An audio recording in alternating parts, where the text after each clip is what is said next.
Blog Talk Radio. Good evening, everyone.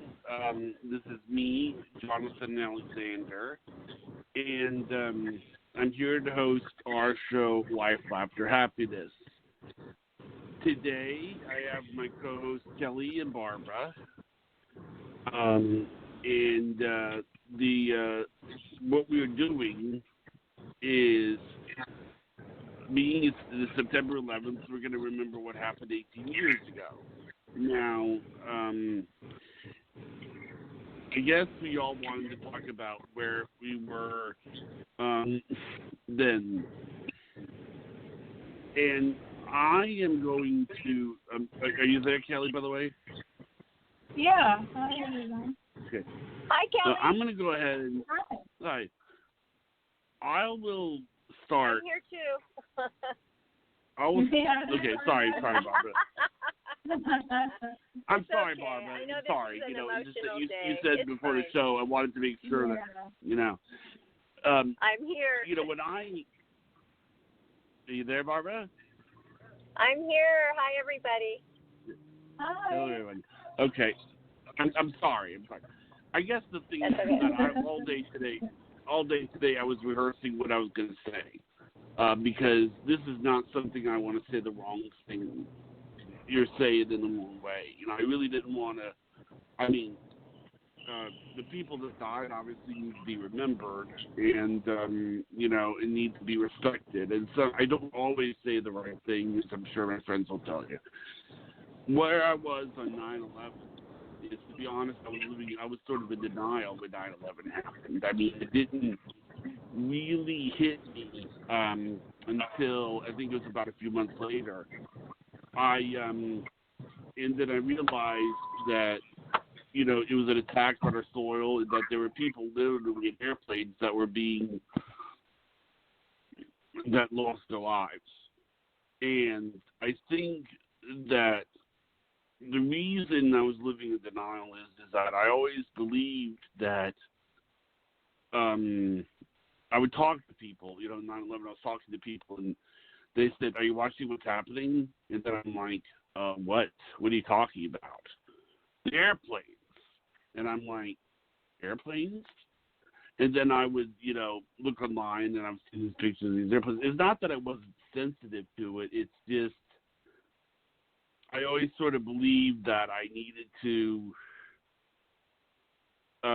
when I saw Rudolph Giuliani, on SNL, and he said that we have to learn how to laugh, we have to learn how to live, and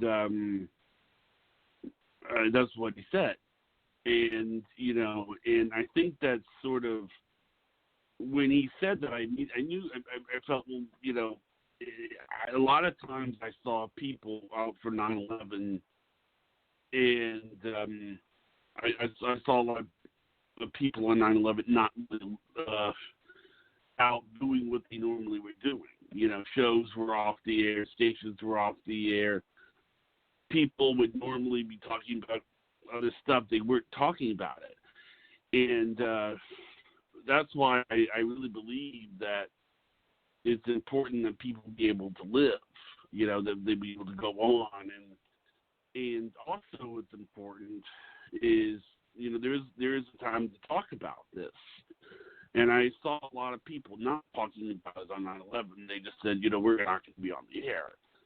But what we really needed is to be able to talk about it, because it affected a lot of people. So I realized that it affected a lot of people. I think the effect it had on me is that I felt like it was very hard on the concept of humor. I saw a lot of people that were very upset, and they would take offense to everything, or they would be easily offended. And that's one of the things about how it affected me.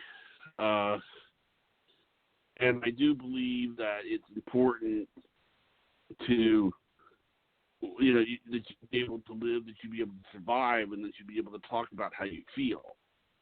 And that was what, that's what makes this show a wonderful thing, is because, we have never been told, I've never meant for it to be a show where people hide. So but back to 9/11. That's what I think I wasn't so numb to it once I realized that people started talking about how they were feeling, and I was sort of numb to it when I realized that people weren't talking. The first thing they did was they just went off the air. So, does that make sense, Kelly and Barbara? Yeah. Yes, it does. And also, if it was 18, I know it's 18 years ago, so you weren't doing the show then. So how great is it now that we do have this show, Life, Laughter, Happiness, where you can talk, and there is a place for people to come and share their stories. This show would be on the air This show would be on the air on September 11th, 2001, if I had it. I mean, it wouldn't be shut down. It wouldn't be. I mean, if either of you were crying on the air, I'd let you cry on the air, because I don't think hiding these sort of things are healthy. You would have been able to. We would have talked about it, and we would have been one of the only places that was talking about it. And I think that it would have been important to be able to talk about it. So I totally understand. Yeah. Right. Yeah. So, and where were you exactly when this happened, Johnny? Well, I was in Atlanta. I was living in Atlanta at the time, and I read about it online, but I didn't read about when it happened. And I guess I was numb because I tend not to get upset the same way other people do. I tend to, what's the word? It's like at the time I was talking to my girlfriend Diane that I had at the time, and she was like, "Oh my God, my mom's crying and everything. Everybody's crying," and I'm like, "Well, what's happening?" I really wasn't picking up on other people's emotions as much or as good as I was when I was, that year. And I think because everybody didn't know how to talk, about it.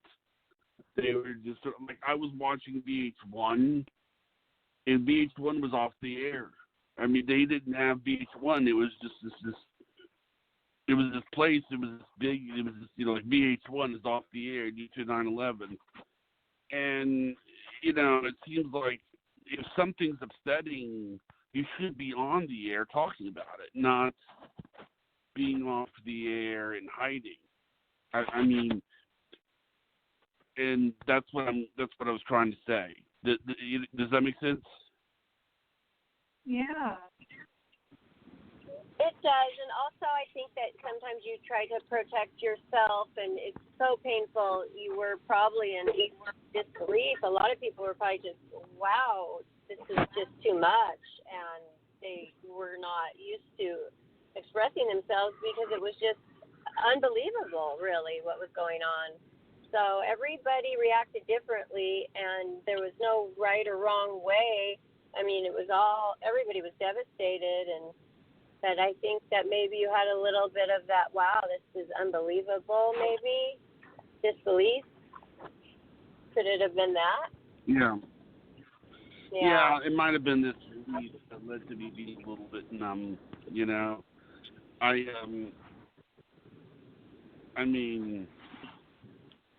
I do think, but what was your experience, Kelly? Well, I was living and working in Lansing, Michigan at the time, and I was married, and I was living and working by the state capitol, so everything shut down. And I found out later that that plane that went down in Pennsylvania, they didn't know if that was trying to go to the White House or, there were some rumors it was trying to go to O'Hare Airport.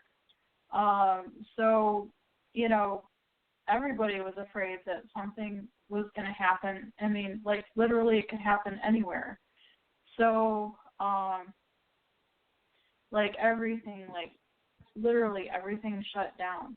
And so there was no work, and I was glued to the television, and I called my mom. She didn't know what was happening because she hadn't flipped on the TV yet. So we were both, like, on the phone, and I think the first tower had been hit, and, like, we were watching, and then all of a sudden it looked like one was going for the second one, and we're both like, oh my God, no. And we could see, you know, what was about to happen, and then it was awful. And you could hear, like, you know, the Today Show and people on there, like, they're focusing in on, like, later on the jumpers, because, you know, they either had to jump to their death or get burned to death because they couldn't get rescued up that high. And just being empathic, like I am, and intuitive, it was a nightmare for me. It was literally like I was there in their shoes. And then, you know, I'm not trying to, like, trivialize anybody's experiences or, you know, anybody that was watching it on the television, because that was bad enough. But I'm just saying, like, you know, if anybody that says that stuff wasn't real, you know, I have a cousin that was living in Manhattan at the time, and they lived far enough away they were safe, but they could see it from their balcony apartment. I mean, they didn't have an apartment on a balcony, but they had a balcony at their apartment, and it was horrific. And then I've got, like, a friend who told me, like, last year and then again this year, about how she was a teacher, and she was teaching over by one of the places. There's an Air Force base and also a major hub for, like, airport, and how scary everything was on lockdown there. And just, you know, the reality of it all. Just, you know, people going about their daily lives, waking up, going to work in the morning, and not coming back. You just don't know. You just, you know, it's just live your life to the fullest, because, you know, let people know that you love them, because you don't know if you're going to be there the next day. And I've got a lot of, like, police and first responder friends, and a lot of them, even if they haven't been in, like, a 9/11 situation, a lot of them live with PTSD and night terrors and things like that, just from the day-to-day stuff that they have to live through. So I give them all kinds of respect for what they deal with every day, just to keep us safe in normal situations. And people don't realize. I agree. Live life to the fullest. And also, yeah, you never know when you're going to lose somebody.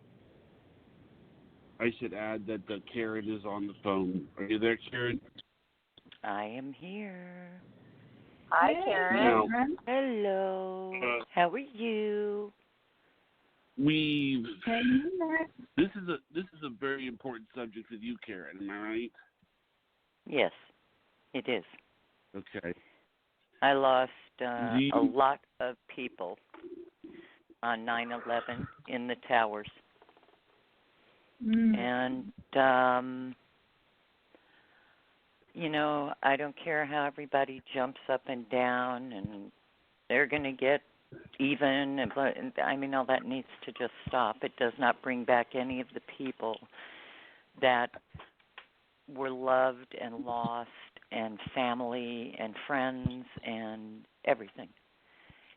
I lost, when I got to 13 on the list of people that were close to me that I saw on the list that had died, I had to stop because I was blinded by my tears. Oh. And that has never stopped. I still cry for their losses. I have friends that lost husbands and family members, and it's just, and anyone that tells you it gets easier is a liar. It doesn't. I was going to tell you, do you know, does anybody here watch Saturday Night Live? I do. Wow. Okay. Do you know Pete Davidson? Of course. Do you know who his father I don't is? know him personally, but I know who he is. Okay, well, but do you know what happened to his dad? Died in 9/11. Did you know that? I had read that. Yes. Yeah, his dad was a policeman, and he was a final first responder. I believe that's that choice. And I mean, I was saying before it came on the action that when 9/11 happened, I was kind of numb to it all because I'm not used to. I'm sort of used to trying to be, I don't know if the right word. It didn't really hit me until a few months later when I saw, and I noticed that things that would normally be on the air, people that would normally be talking about things weren't talking. It was like, well, it leaves you speechless because the enormity of the loss, and I'm not talking about each one of our individual losses. I'm talking about the cumulative effect. My God. Honestly, well, it was like the entire country had a funeral to go to. I mean, if the entire country had a funeral to go to, it's like one thing, and it's like I talked to people who were mad, I talked to people who were angry, I talked to people who, it's like you let out all these emotions, and you start to realize that, oh my God, I mean, it's like you have to be able to let out the emotions for it to heal. But that's a lot of things to heal from, You never really do, honey. Because it took away our innocence. And by the way, I had predicted that would come, that terror would come to our shores. And it is okay, I want to long before 9/11 happened. By the way, okay. I want to say something. This goes back to what I've said when I've had conversations with you before. Is that it's funny because there's so many psychics that say I predicted 9/11, but it's so funny is that 9/11 still happened. So apparently people didn't listen to you. But excuse me, you know what? And that's all of our journey. That's all of our journey, okay. Jonathan. Just because we see it, unfortunately we didn't have an exact, none of us, me and what other readers predicted, we didn't have an exact date and a time and how it was going to happen. It's unfortunate. No, I mean, I'm not faulting you. I'm faulting the people. Oh, no. I didn't take it that way. I didn't take it that way at all. And it is a lesson I would hope for all of us to learn from, that not to ever let somebody you love leave the house without telling them that you love them. Not to forget to tell your parents that you love them. And your children that you love them, and your friends that you love them. Because in the blink of an eye, we are here for a minute and a half, And it is, I think there's 9/11 it caused a collective hole in the heart of people, you know? And it's excruciating. I had to walk through where the memorial is, and I was just in pieces. I couldn't stop sobbing, and I'm talking about years after. And the energy is palpable.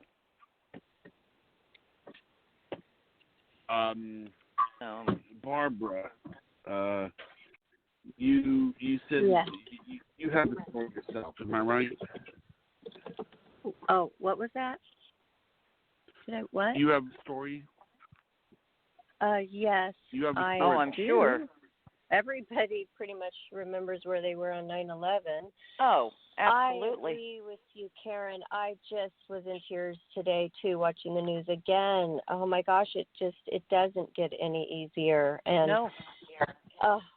I don't care how grown up we are, and I know we cry selfish tears, and that the people that we love that are gone, that they are not in pain. They are fine.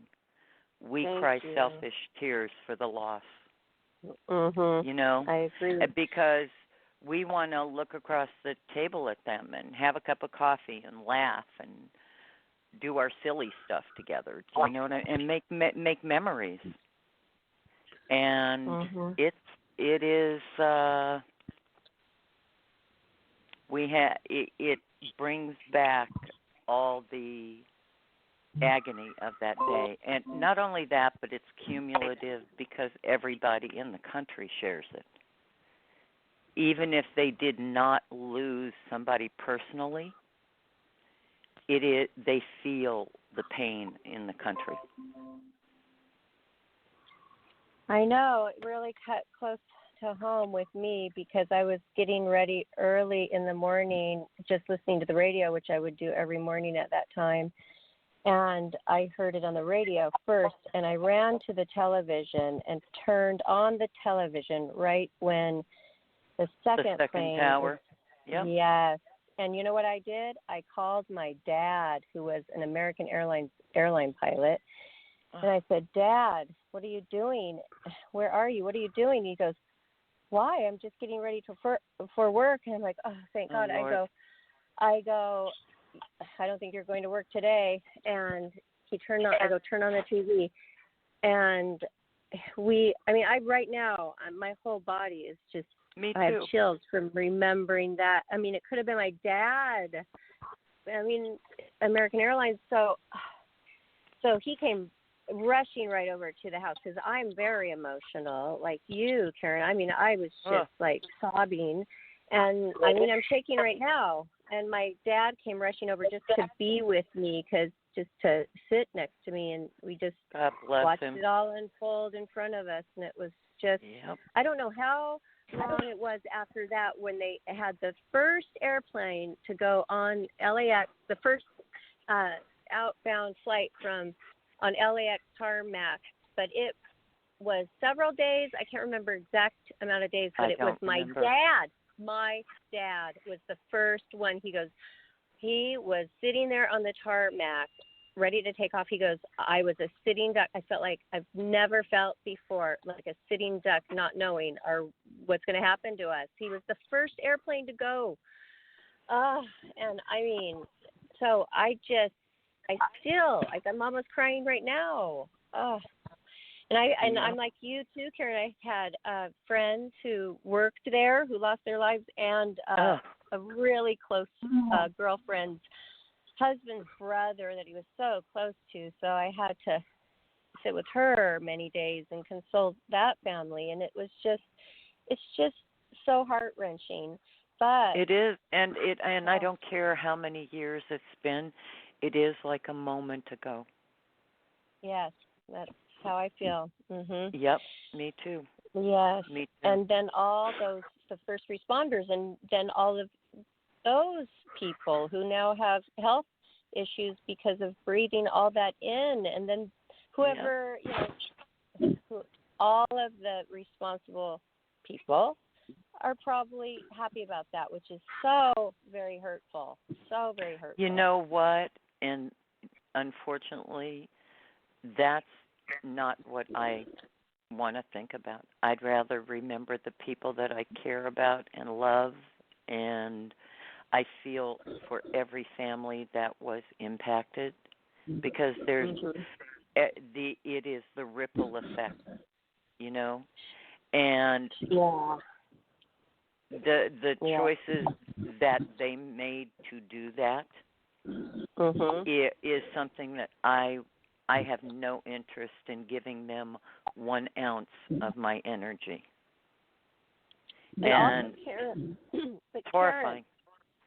Karen, how you said that you predicted this. I mean, how did that feel to know that this was coming and there was very little that you really could do about There was that nothing, because everybody thought I was. Do you know how many people said to me, "Don't be ridiculous, that doesn't happen here"? When I predicted Jonestown, okay, and told them about all the bodies laying around, men, women, children laying dead on the ground, everybody thought I had lost my mind. Everybody said to me, "That sounds ridiculous. That doesn't happen here." Really? Well, we stepped into a whole different category of, unfortunately, yes, it does. It happens everywhere and all over the world, and we're not special snowflakes. We are now part of the community that none of us ever wanted to belong to, you know? Right. And it happens. I don't care how civilized everybody thinks they are. When it happens in places like Sweden that people don't carry guns, and in London, and I mean, it really, why wouldn't it happen here, honey? It takes one broken person. Right. And the impact is, we will feel what we feel until our last breath. And then we get to see the people that we love that left. Yeah. We get to see them again, and it's like not a moment elapsed. It's like, there you are. What you been doing? Yeah, that's a good, comforting feeling. It's true. I mean, the memorial that they made, I thought was very beautiful, and it is, from what they could have done with it, I thought that it was well made, and it's a place where people can go and they can put a rose and a flower into the slot and all the names, and how nobody is forgetting, and they do this annually, and I thought that was very nice. But it is still beautiful. Yeah, it does not, unfortunately, take away from the horror. You know, right. And here we are 18 years later, and we're both still crying. Imagine, I mean, just the cumulative effect of that, the pain does not stop. And when I think of how all over the world families go through this, and where do you put that? I know. You know, it's an experience that I don't think any human being on the planet should ever have to deal with, is that kind of evil. And I don't care if it was Mickey and Minnie that had commandeered the planes, you know. It's horrifying to think that is what you want to be remembered for. That's the legacy they left. I know. It's astonishing. It really is. And Kelly, as sensitive as you are, I can imagine that just the energy in the air, how it's impacted you too. Oh gosh, yeah. And I made a mistake one year thinking that I would try to desensitize myself. Oh, And no. I saw a different kind of news channel on the internet where it had more graphic No. imagery. No. Don't Boy, do that, was honey. that a mistake. Oh my gosh, I will never do that again. That was the Well, most the horrific the thing. energy at the 9/11 site, it's so. I mean, I could barely breathe. Oh. I had to run to get away from it because I was just hysterical crying and I could barely breathe, and it's like, and I was walking through it to go someplace else and was going to meet some friends of mine in New York, and all of a sudden it was like I was overcome by this feeling, and it was like, oh my God. And I forgot for a moment where I was, but the energy is just, it envelops you. I Wow. was there too at Ground Zero before they did the memorial, and it was just a shambles, and I felt that too. Oh my Yeah, goodness! well, yeah, I was there you with my can't. dad. When I was living in New York for it was one of the places I was living at the time, and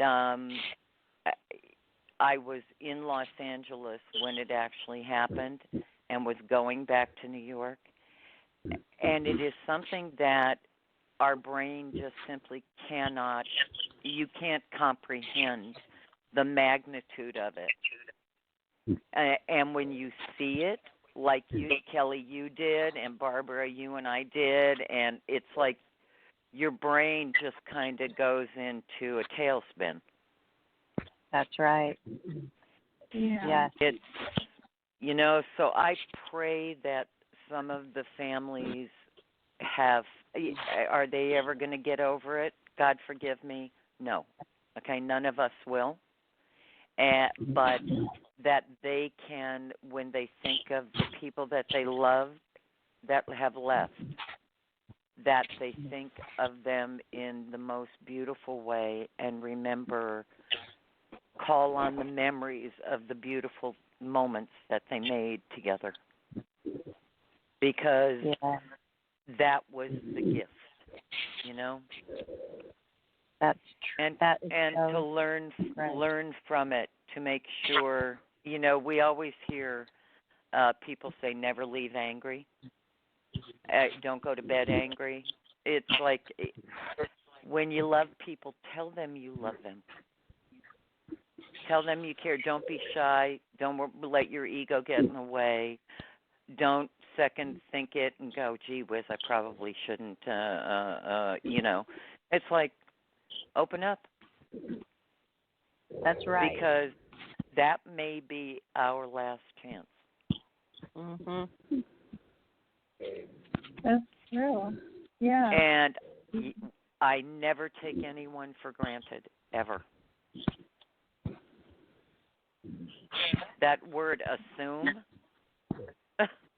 Really? Oh. Mhm. Yeah. The one that makes an ass out of you and me? Yep. Yeah. It is, 9/11 was an excruciating learning experience for a lot of people. Yes, I read today too that this is the first 9/11 anniversary that all New York schools are required by law to have a moment of silence. They really don't want 18 years. children. Yeah, that's 18 good. years. And they did that at Priscilla's school today. She told me that they had them watch the video and have a moment of silence. Well, the global impact of it. I don't care where somebody is from. I don't care if they were born here, they grew up here. I don't care if they live in Newfoundland. I mean, this was a global event. And the impact of it has not lessened one iota in 18 years. It's mortifying to me to think it was 18 years ago. I know. It's like, Yeah. what? And the people that we loved are frozen in time. That's exactly what they're always going to look like in our mind. Mhm. How we last saw them or spoke to them, or 18 years. My God. Some of them, it was half their life. Some of them were just born that day. That's what I mean. It's like there are so many what ifs. What could it's like, where do you even put all that? I know. And we all, as human beings, process emotional experiences so differently. So differently. So Jonathan, have true. you been to the 9/11 site? No, I haven't. I mean, I know that I haven't. The last time I was ever in New York was for a boxing match. My father got me for a graduation present. Took me to go see for a graduation present. But it's really scary because a lot of times, there are things now that we don't. It's affected. We have to sort of watch what we say. I'll give you an example. I had there's a game. This is not a tangent, by the way. This is a game. It's called SimCity. I don't know if you've ever heard of it. I've heard of it. Where and you make these buildings, and then you send, little, you could like send monsters and earthquakes and all sorts of stuff to the to the buildings. Well, this game was rated E for everyone, So I come in, and he's playing the game, and he's basically just tearing the city down. He's just tearing the city down. And then I asked him. I said, "What is that thing over there? That building over there?" And he goes, "That's the Twin Towers." Oh my God. He didn't know what he was doing. Oh. He didn't know what he was doing. And I wanted to say to him, you do realize, this was after 9/11, and he didn't realize what he was doing. I mean, he didn't know what he was doing. But it just seems kind of weird that there's this game that you make a city and you start breaking down the buildings and all this stuff. And one of the buildings is the Twin Towers. It just seems weird. It sort of puts, even though it was never intended to be anything other than E-rated, you can understand how that feels a little weird now. You understand, Kelly? Yeah, that is weird. Yeah. But at the time, nobody really thought anything of it before then. SimCity seems like a really strange game now because it's like you're basically people tearing became down conscious. buildings. Yep. Well, I hope they don't have that game anymore. Well, actually, they probably do. See, they do have it, but I guess the point is that it's a very old game. It's been around for a long time, and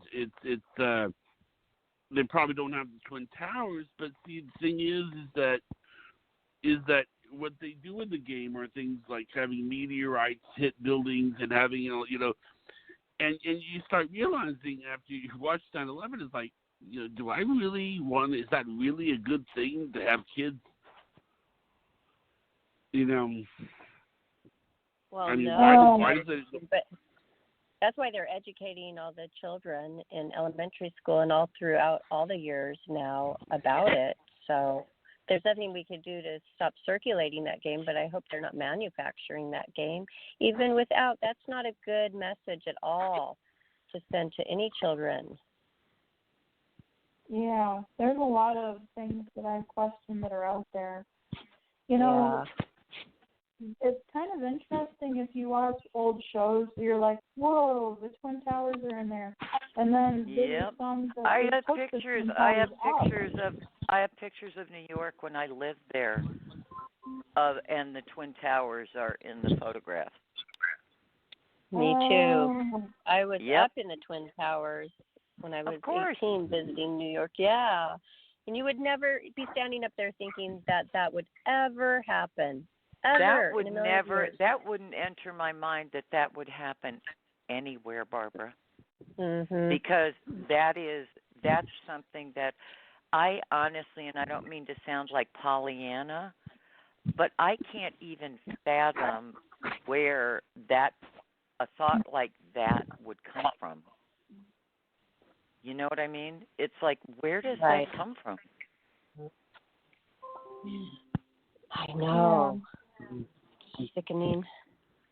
It unfortunately is a part of everyday life now. And it is something that I pray that people have become more conscious. And now, if you're talking about, are you talking about what would make somebody want to do that? What the person did at 9/11?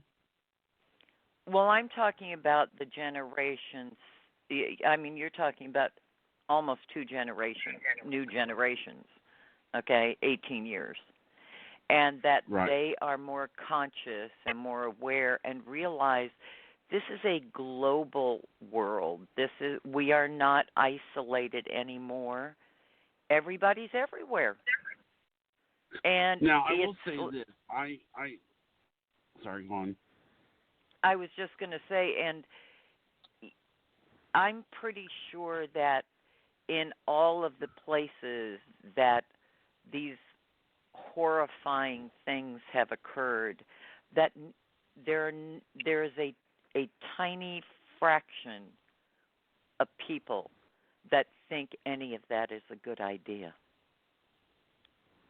Well, I've thought about 9/11.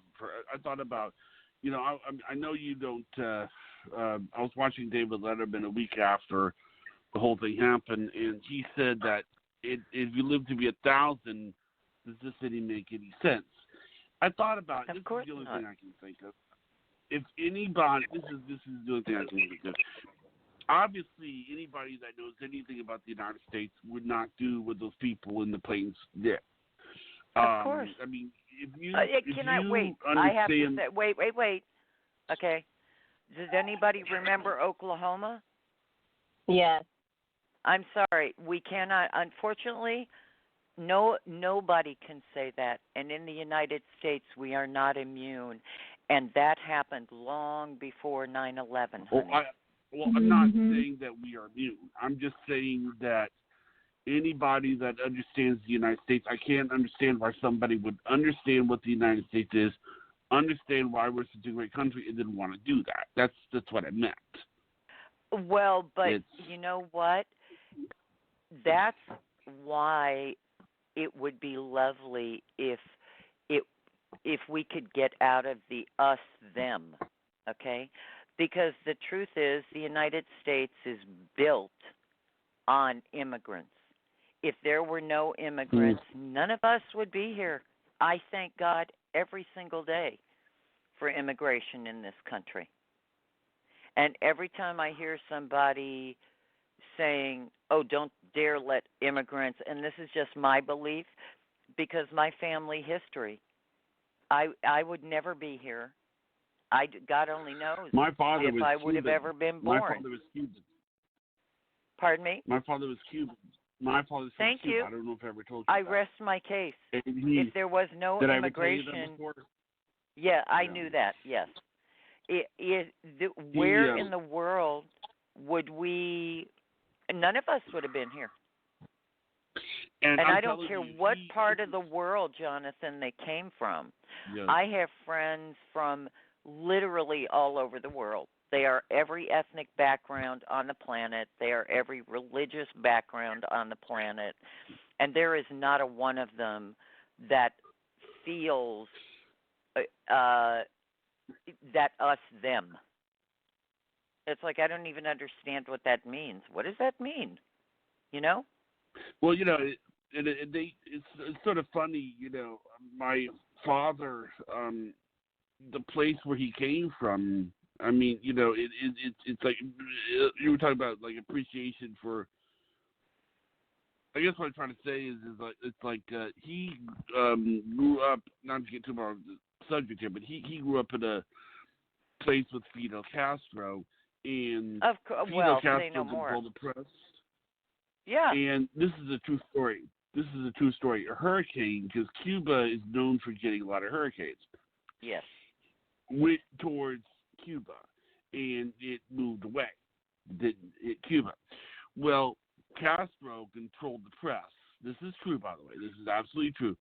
And he put a headline in the press that said that he got in his helicopter and he chased away the hurricane. True story. Of course he did. Well, let's face it. Remember who we're talking I'm about not here. joking. I'm not Honey, joking. I don't think for 1 second you're joking. Excuse me.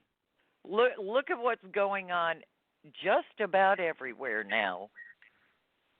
You know, and Castro was a dictator. Yes, he was. You know, and he was going to have it his way and be the god of everything. You know, and it's none of that would surprise me that he would say he chased it away in his helicopter. And wow. My grandfather told me a story that he spent 4 hours in confessional. Who spends 4 hours in confessional? Somebody that has a lot to say. Yeah. and all of a sudden develop the conscience. 4 hours? God bless them. 4 you know, hours. I mean. Yeah. Wow. It is. I always, you know, I'm notorious for asking, did we learn anything from it? And I just pray that the answer is yes. And I don't mean just the United States. I'm talking about everybody. Because at the end of the day, you pray to God we're all just human beings and take into consideration other people. We're not here alone. And it is, I hope we all learn something, you know, something that can help bring peace to this beautiful planet we live on. Yeah. And I don't know about you, but I never forget that all of the boundaries of every place, every country, and all, including ours, all those boundaries are man-made. I'm pretty darn sure that God didn't go, this is going to be the United States, and that's going to be the UK, and that's going to be, I mean, it's like... And yeah, I mean... What? Well, I it can't used hear to you, be dear. one. You all used to be. What I'm trying to say is, we used to all be one continent if you all follow plate tectonics. That's what I'm saying. I mean, that's what I'm trying to say. It wasn't all like it wasn't. I mean, it wasn't. I mean, we used to be all one big place. So. Even though that was a couple of weeks before we were all around, but you know what? At the end of the day, it's all the divisions are man-made. I don't know about you, but I was home probably sick that day or something, you know. Not invited to the party. Hi. Let's further divide everyone. Let's not and say we did. You know? What happened? Yeah.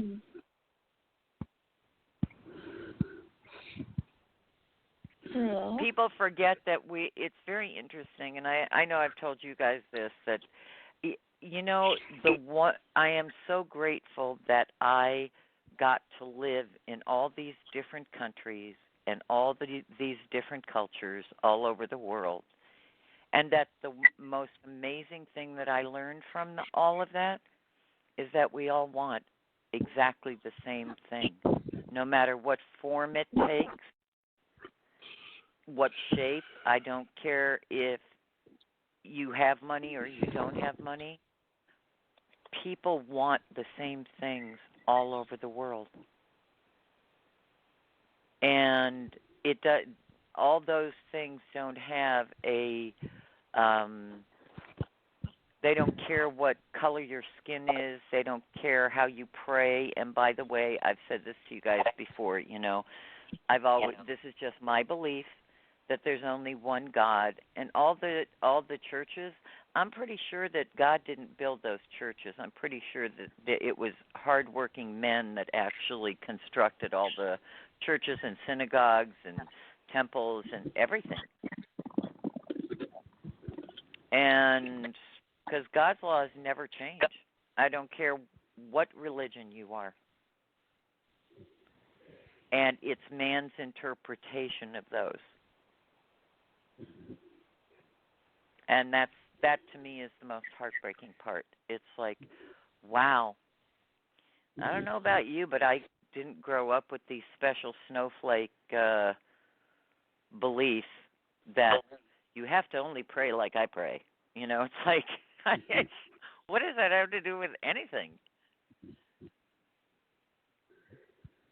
True. I agree with that.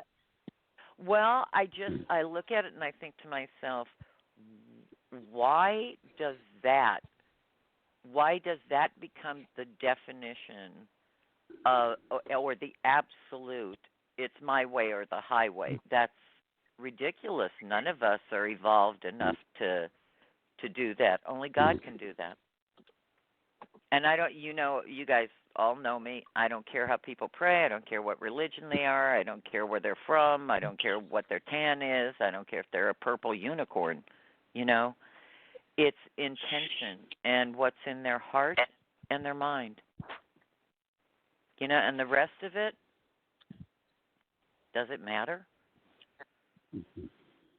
And I jokingly say to you guys, I don't think when I die God is going to say, what's your zip code, Karen? How much money did you have in the bank?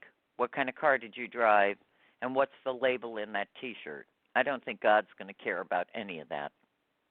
No. And what makes us rich is what's in our heart. Always. And our intentions. intentions. I mean, everything is about that, the purity of our intentions. And it's like, how much do you mean it? Is there room for everybody else? I remember walking, I'm sorry, Barbara. I remember walking through a casino with my ex-husband, and a man, I guess, hit the jackpot on a big slot machine, and I was so happy for him. Kelly and I was doing the happy dance, for him. I didn't know this man, I was just thrilled for him. And my ex-husband looked at me and said, "Why are you so happy for him? What's in it for you?" And I looked at him and I said, "Are you kidding me? Did you really just say that?" I said, what are you? There doesn't have to be anything in it for me.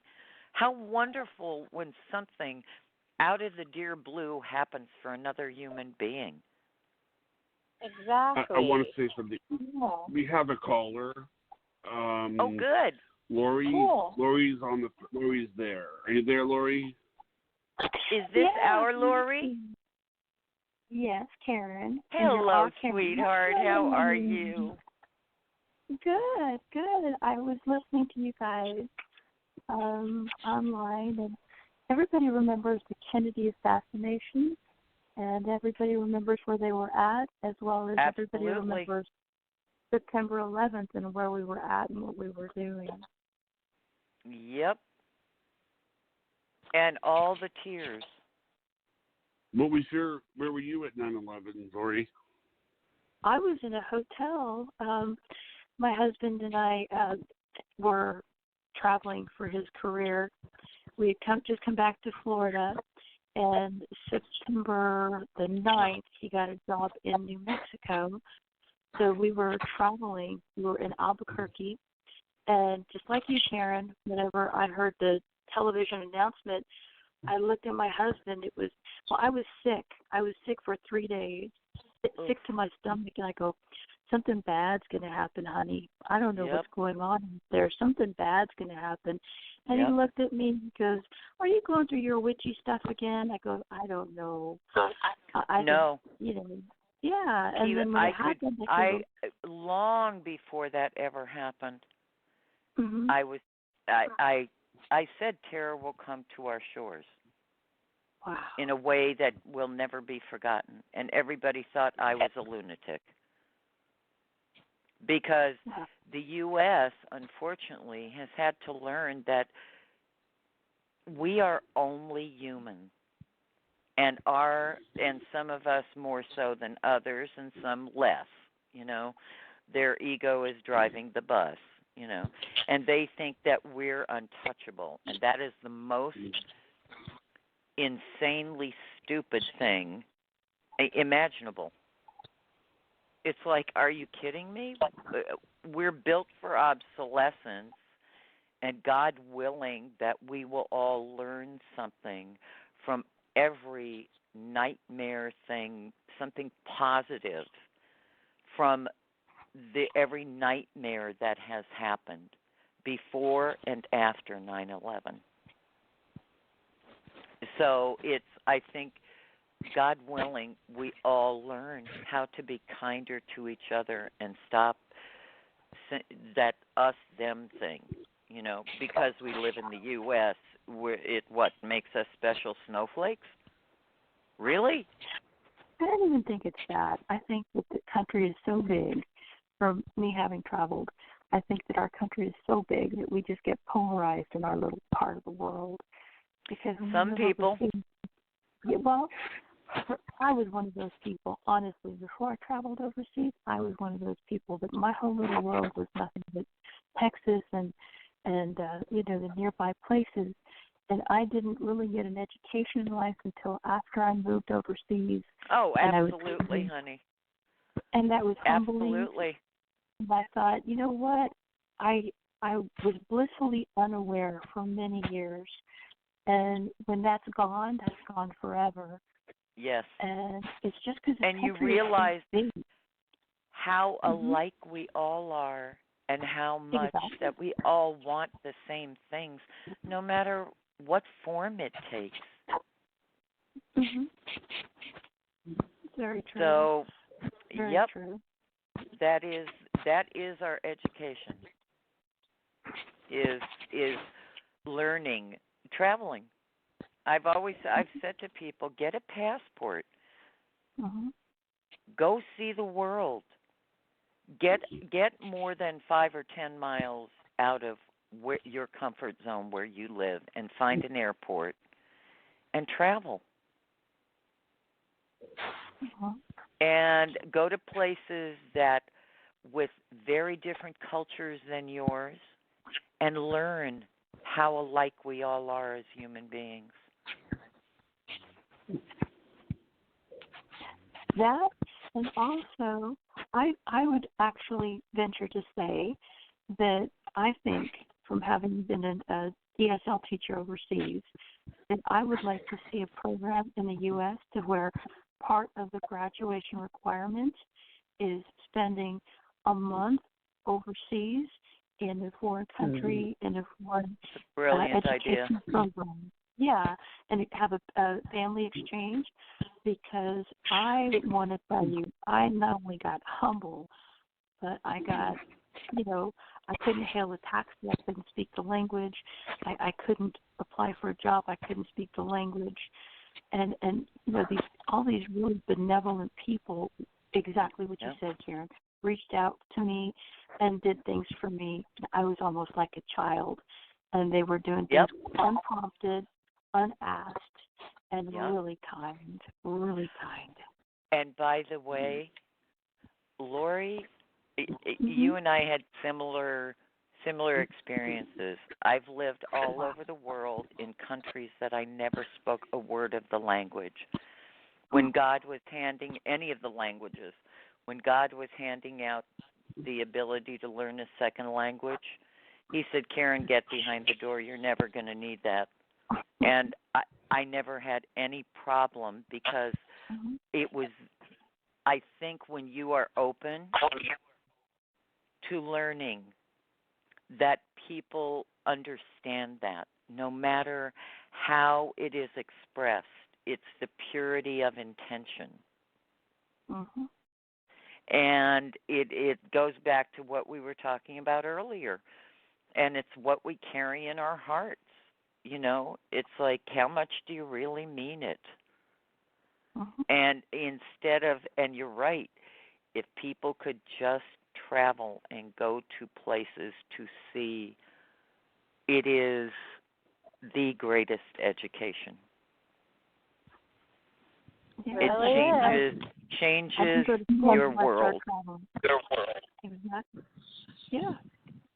What, honey? That's the beginning. That's the beginning of school. Once you start traveling, it's like that's a whole different education that if you're brave enough to take on, it will transform your opinion of yourself and of the world around you. 1,000%. It broadens your horizons, and I always thought, what in the world does that mean? And then I traveled abroad, and then I knew. You just know what that means after that. You Isn't are that the thing? You realize how small the world really is. Mhm. And Yeah. that we are all, if we are blessed, we have 2 eyes, 2 hands, a mouth, a nose, 2 feet. Well, I mean, do you think maybe there's a reason that we're all sort of the same? Yeah. It's and I don't care how you wear your hair, or if you wear a beanie or a yarmulke or I mean, none of that matters. Because in theory, aren't we all supposed to be human beings? Mhm. Yeah. Yeah, it's just dressing. It's Yeah. just dressing. We're all spirits. Yeah. It's and just such a fulfilling feeling when you know that, and you just you're full of love, and your richness is inside of your heart, and that. I mean, it's just such a wonderful feeling. You really don't need monetary things and all of these things that people just, that's their goal in life to have. I just feel so full right now with what I have because I have it's very what's important in my heart. Well, and if people would understand that if we have enough food to feed the people that we love, safe shelter for them, can help them with their health, meaningful work. I mean, I think pretty much everybody wants those same things, and we all want love in our life. And everybody wants to feel appreciated, understood, listened to, and none of those things cost a dime. All those things are qualities that either they exude from your heart or they don't. Howard Hughes couldn't buy those things for you. No, that poor man. It's funny because I always tell Jonathan and Kelly and Barbara, I always tell them how much I love them. And part of the reason I love doing the show is because the 3 of them all have different gifts to bring to the party. And I love it. It is, and we all come from very diverse backgrounds, and I think, wow, and there are things that we're exactly on the same committee, and it's like, oh, me too. It's like a hand with 5 fingers, and they're 5 different sizes, but you need all of them to work together to complete the job. Oh, that's so true, honey, and won't it be beautiful one day when that is everybody is taught that and gets that lesson. And they realize that just because it's a different language or a different country or a different whatever, it's not really different. It's something else to learn. Mm-hmm. And we all come from different cultural backgrounds, and you kind of go, yes! Yes. Well, I was going to say something I about can even culture. prove that to you further. I can let you hear the TV bouncing off in my house. It's in a foreign language. I hear you. Hmm? Do you hear it? Well, what I was going to say is that this is something that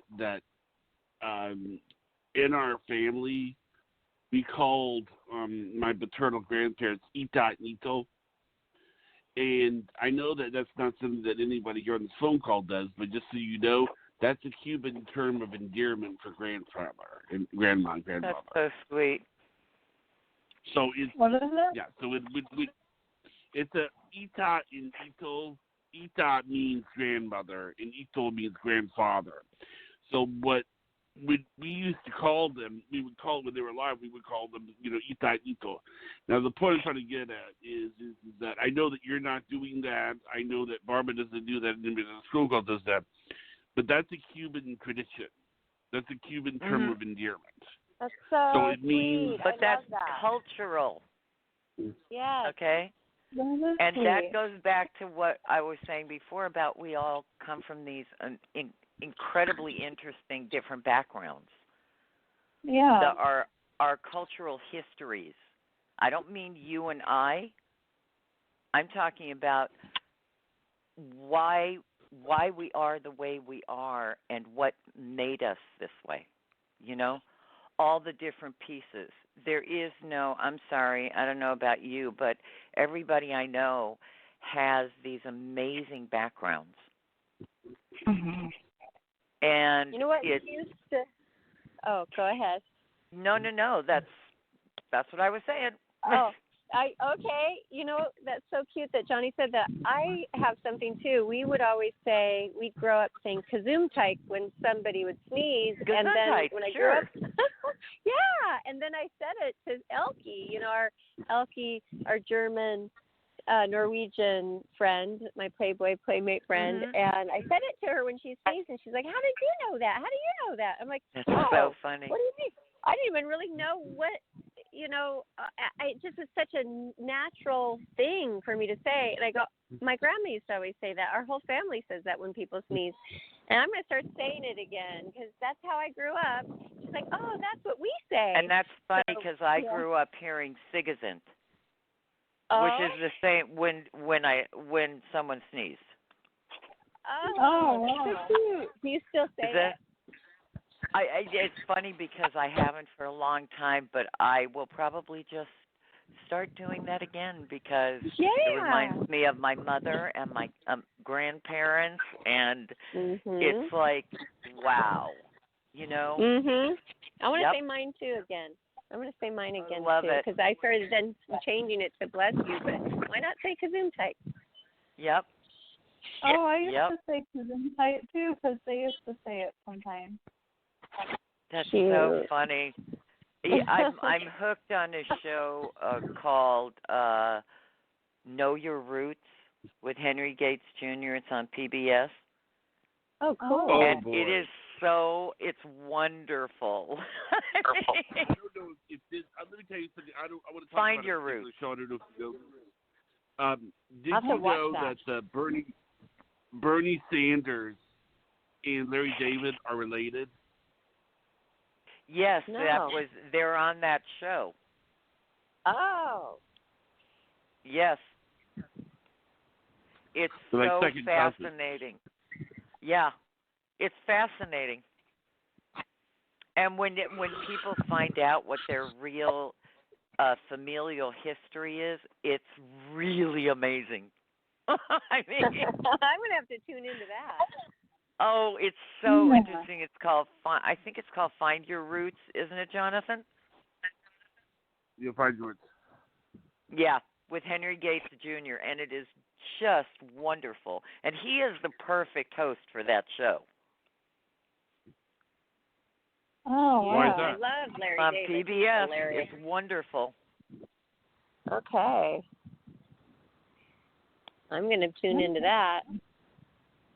Yeah, it's so. I mean, there are segments in it that are just hypnotic, and the Well, I reaction will from say the this, people. I'm sorry, honey. There's What did you a, say, Jonathan? well, what I was going to say is that this is another example of culture of Mormonism. They're very into genealogy. Mormon faith is extremely into genealogy, and so I believe it's just they're very into documenting their family trees. Now, you, Kelly, didn't you say you were born in a Mormon family? Yeah, like I don't think it was generations upon generations of them, I don't think, but yeah. So, but the reason for that is they believe in baptism by proxy, which means that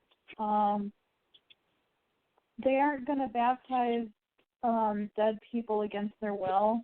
It means that if people that have passed away in your family are accepting of being baptized into becoming Mormon, then they can, if you go to the Mormon temple, you can baptize them by proxy, meaning if they're accepting to it, then they can become Mormon in the afterlife. So that's why you are encouraged to know your genealogy so that you can know who they are, so that you can do that and offer them that. And I have a question to ask, okay? Mm-hmm. So do they have a Mormon medium that speaks to the soul of the dead?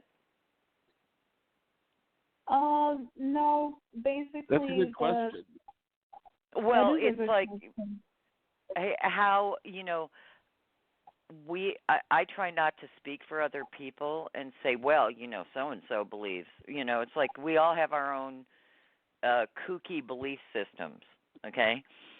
Right. And it's going to be for sure kooky to somebody, And I think, that is fascinating to me because becoming Mormon by proxy for people that have already passed over, it's how do they know if they have their permission? Well, because, okay, so what they do is they go to the temple and they perform it and they say the person's name and they are basically getting baptized in that person's name, but on the other side, that person can either accept it or not accept it. But we don't know on this side what they decided to do on that side, but we're offering them the choice. Oh, okay. I did not understand that part. It was So like how. What the thing is that you're sending them a message, but you don't know if they got it. Well, but we know that they got it, but we don't know what their answer is, basically. So it's actually a ritual for the living. Well, most likely to comfort people here, knowing that, right. Okay. In their eyes, that the person was given a chance. Because in the Mormons' eyes, only the people that are Mormon are the ones that can go to heaven. Well, like unfortunately, that goes back to what I was saying before. You can only pray like I pray, and you can only believe like I believe, and it's like, isn't there one God? Yeah. And we're all God's children. I don't care, if you're Mormon, Muslim, Catholic, Jewish, whatever it is. Yeah.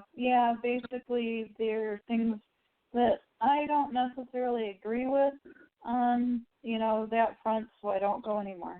But, Well, that's I just find that fascinating. I find that fascinating. Yeah.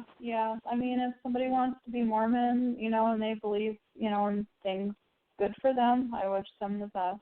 There's just well, that's why I was asking. Do they have? I mean, I was sort of kidding when I said it, but it's true. It's like, do they have a medium that comes in and speaks to the soul of the people that have crossed over to find out if they want to, or is it really just a ritual for the living? Well, and that's what it sounds like, because Why would they do that then? It might be that the higher ups do get, spoken to directly from God. The people that are chosen to be up in, the higher ups might be, I don't know, because supposedly they get a lot of direct messages. So Okay. I don't know. I don't know. Okay. I want to say something, and I hope you don't take this the wrong way, Kelly. But I mean, that seems like it would open the door to a whole lot of practical jokes.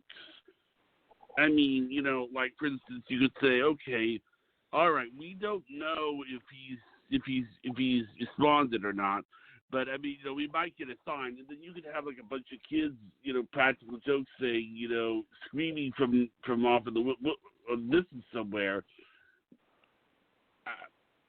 I don't know. You know what I'm saying, Kelly?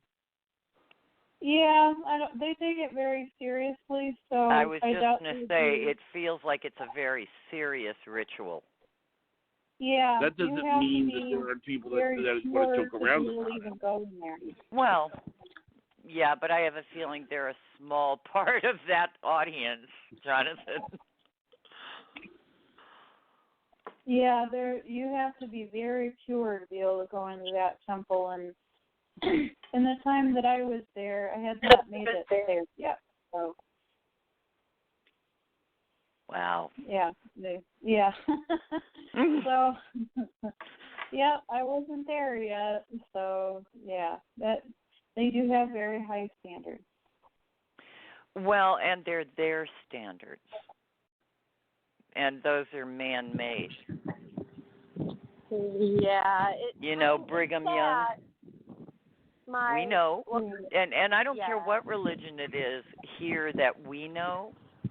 It is because I think all of them are, all the rules and the structuring of it, I think those are all man-made, because I don't know about you, but I don't think I would have the nerve to think I know what God is thinking. I know. And I would say that God's laws have never changed. I don't care what religion you are. It can actually bring a lot of sadness, because, like my friend Kurt, he grew up in a Mormon household, and although he respects them and he says that they have a lot of good values and family values, he couldn't go into that temple Kelly was talking about because, he's gay. And I was going to say, don't tell me, but he happens to be gay. Yeah. Yeah, he couldn't even go to his own sister's wedding. He wasn't welcome. It's heartbreaking. And that's not God. That's not God. That's man-made. And there's that's no God that exactly could. right. Yeah. Mhm. Perfect example right there. That's kind of what I was saying. Well, they have just the Mormon community has just become. Please don't be offended when I say this. Culturally conscious. And allowing people of color to really become part of the Mormon community. Wow. Yeah, when I saw that, and that was not so long ago. I kind of went, "Wow, are you kidding me?"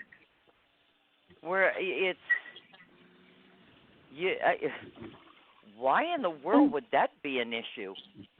And what blows me away is any Mormon that I've met is usually very highly educated. So it's very surprising to me that usually people drop their biases when they reach like an education level. They realize that the world isn't just their little tiny corner of it, and they expand their mind. So it just kind of blows me away. Yep, it is pretty astonishing. When I saw that, it was like, are you kidding me? It's incredibly recent. So it's like, what? Your brain just kind of goes, no, that can't be right. It's like, what does that have to do with anything?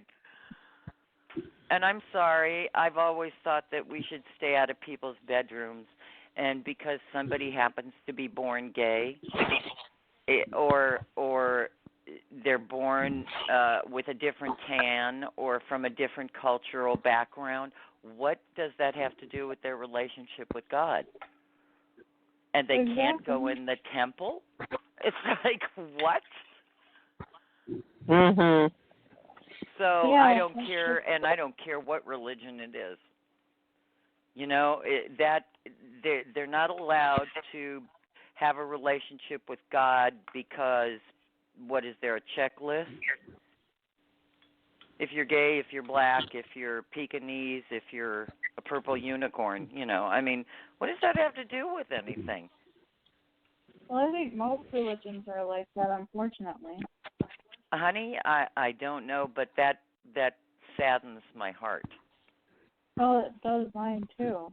And that's, you know, it's so interesting to me because when I think about all of the different religions, I think of how all of the rituals are man-made, and that, you know, God hears us. What do I always say? If we're washing a cup in the kitchen sink, you know, God doesn't care if we're in a church, a temple, a synagogue, a mosque.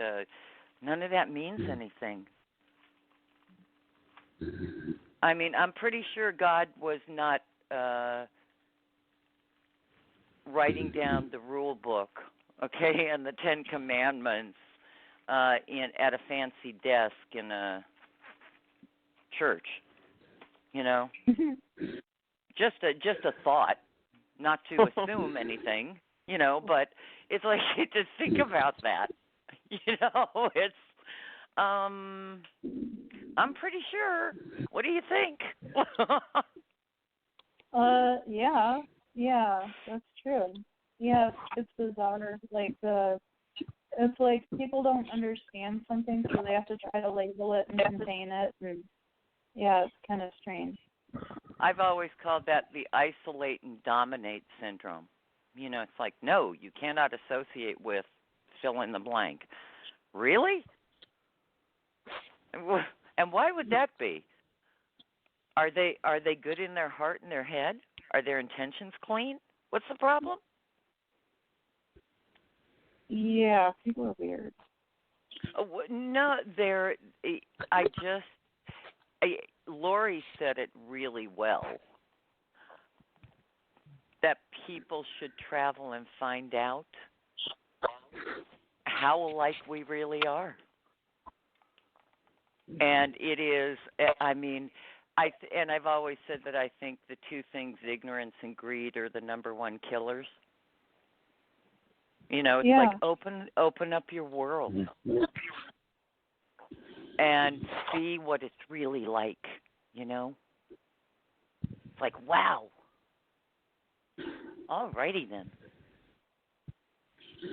Yeah, that's true. Yeah. It's funny because when I first was in Europe, my friend said to me, well, you know, we're going to go over to this restaurant or this, whatever it was. And I would always laugh because it's like, why? I'd just like to go for a walk around the city to see how real people live. You know, I want to know what is actually the culture here. I went shopping in the market, you know, and it's like I want to be a part of the community that I'm going to live in and find out. I don't care what country it was in. Oh, and yeah. I wouldn't trade a minute of it. Yeah, don't you love it when you go somewhere new and somebody wants to go to a chain restaurant? It's like, wait a minute. You know what? Yeah, it's whatever makes McDonald's in China. That's hilarious. And you know what? But that, when we realize that's all because it's familiar. It's familiar. Yeah.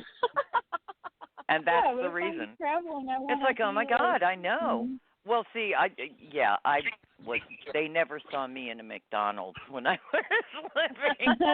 They took us there once. I was kind of like, no, that's okay. I think I'm going to go to this little cafe right here in the neighborhood. Yeah. Yeah. I love it. And Joy, the fishtail soup was amazing. We went to some very fine restaurants, and that was great. But they did take. There was 3 playmates who went to China, and they took us to McDonald's one time because they were like, "Well, it's fast." We were in a hurry, and we're like, "No way!" You know, we didn't want it either. I mean, That's we knew hilarious. we didn't want to do that. I know. And Did anybody ask the fish how it felt? That's funny. Wow. That's hilarious. When I was in Spain, they had Happy Meals and they had beer, and you could get beer with your Happy Meals because they didn't have a drinking age. Oh, that's hilarious. That's crazy. No way. Oh So I just want to know, did Ronald McDonald drink? Possibly, yeah. See, there you go. You know, actually, what's so funny is I went on Quora one time. You were what, honey? One time, and I asked Quora. It's where I go to post Oh, my okay, questions yeah. that I make that are great. And I asked, what would happen if someone went into a McDonald's and then you know, held up the place and demanded that they give them a Whopper?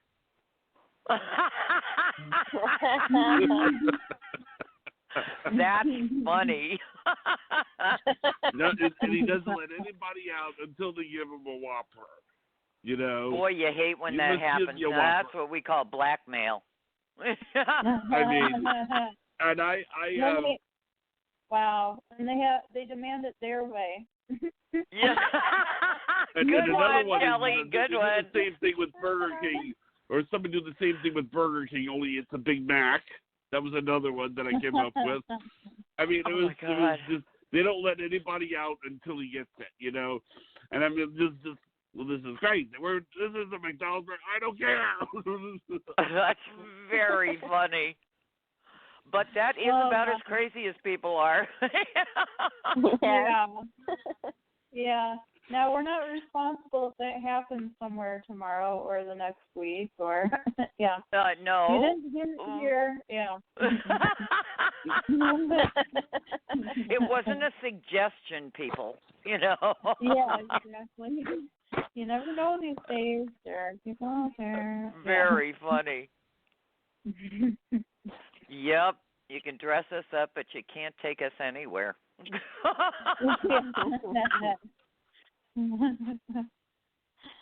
Yeah. Oh, God. We had to clarify that for some people out there. Yeah. I am so grateful that we can all laugh. Me too. I cannot tell you how deeply I appreciate you guys. Oh. Karen, didn't you say, I asked you one time, Karen, what's your favorite moment on the show? And you said it's when we're all on the phone and we're all laughing our heads off. Yes, it's absolutely She said true. that. Yes, I did. Because we talk about a lot of serious things, but laughter is highly underrated. Yeah. It's in our title. It's important to do every day. We try to bring laughter a little bit your way every day. Absolutely. I hope so. Yeah. I'm still waiting for I really would love to see what would happen if somebody holds up a McDonald's and demands a Whopper. I would love to see. Well, you know that's going to happen. Okay? Yeah. Great. Now and then we will see it film at 11. Yeah, we're doing the Can you imagine challenge. Yeah, great. Can you imagine hilarious. interviewing the guy who works at McDonald's? So let me get this straight. He comes into the Big Mac. Didn't you tell him that they don't make Whoppers at McDonald's? He didn't care. That's hilarious. Yep. Well, and we may have started a new trend that McDonald's probably isn't going to like much. But hey, maybe they'll start laughing. Yeah. Yeah, maybe. I love it. I actually suggested. I don't know if you that Wendy's goes on Undercover Boss. Did you ever see the show Undercover Boss? Of course. Okay, I liked I it. suggested that Wendy's go on it. You know why? No. Well, okay. When Dave Thomas was alive, Yep. he was in the Guinness Book of World Records as the most visible CEO of a company. He was everywhere. Everybody knew who he was. Everybody saw him. Well, after he died, I went into Wendy's and I said, "Who's the CEO of Wendy's?" And they were like, "Dave Thomas died some years ago." And I realized that if I were running a company and they didn't know who the CEO of the company was in one of my Houston, restaurants, we have a problem. Yep. there's something wrong. There's something Yep. wrong. I mean, they went from the CEO that Wow. everybody knows to nobody course. knows who this person is. And you know, I called up the Wendy's hotline and I actually told them, I said, "This is ridiculous. I mean, you really, the world's most visible CEO, and now you don't know who he is? I mean, Wow. he or she is. You need to fix that."